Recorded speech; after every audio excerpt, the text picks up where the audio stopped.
Amerike sa už naozaj dočista zbláznili. Na olympijské hry do Paríža mala prísť za USA súťažiť, ako sa identifikuje transrodová plavkyňa Lia Thomasová za kategóriu žien. No našťastie, športový arbitrážny súd rozhodol o tom, že sa nemôže súťaže v tejto kategórii zúčastniť. Ako sami môžete vidieť, nemá predispozície ako žena a nevyzerá ani ako žena. Má mužské telo a logicky aj vyvinutejšie svaly či kapacitu plúc.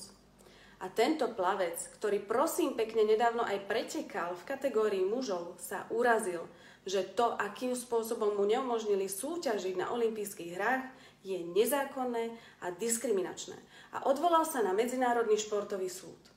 Skutočne? Bolo by spravodlivé, nediskriminačné a zákonné, keby súťažil so ženami?